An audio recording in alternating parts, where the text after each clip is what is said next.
డేగ తలుచుకుంటే ఏదానే తగ్గిపోతే అట్లా అది ఆ డేగనే బావురం దంతుందంట. ఎంత బాగుందిరా, ఈ డేగ తలుచుకుంటే పావురాన్ని కుందేలు దొరికిపోతుంది, ఈ డేగనే పావురం దొరుకుతుంది. ఇది మహారోషగల్లమైన భూమి రవిది, కట్టే కోట కడితే బాగుంటుందని చెప్పని ఆడాడ ఆట తిరిగినారు. ఒక కుందేలు పిల్లలతో తీసుకొచ్చి ఇంటికాడికి వచ్చి చింత చేసుకుంటూ కూర్చున్నాడు సోమభోజనాలు.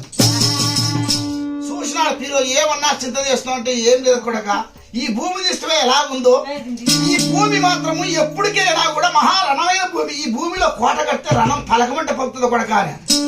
కాదన్నా, ఈ భూమిలో కోట కట్టాలంటే 12 లక్షల పైకం కావాలి, ఎక్కడి నుంచి చేస్తామని చెప్పి ఏమన్నా కానీ గొల్లచ్చమ్మని పోయి పడతామని చెప్పని ఆ ముగ్గురు అమ్మలు గొల్లచ్చమ్మ దాకా వచ్చారు.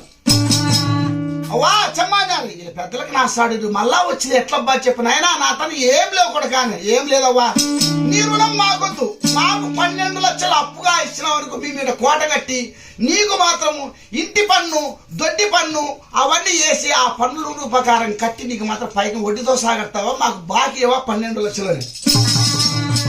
నా తన డబ్బులే ఏం లేవు కొడక, మూసిల్లా నా తన ఏం లేవు చెప్పింది. ఇదే మాటని చెప్పని అప్పుడు పీరోజు నాడు ఏం చేశాడు, కాస్త నిప్పులలో మిరపలు కంటే చవం ముతికాడ పెట్టాలిగా దగ్గలేక పెట్టింది పాపం.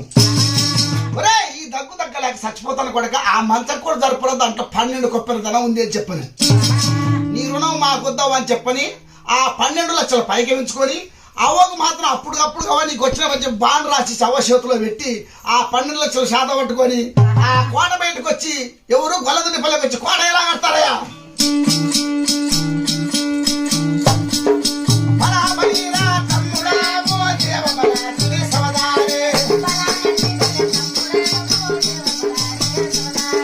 మంగళ కత్తులు తమ్ముడా విగతాలే కోటకు తెప్పించారు,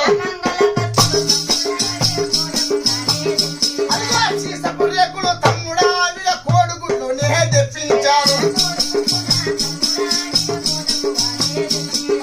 కోడుగుడ్ల జన తోటిన విగ కోట వాలే కడతారా,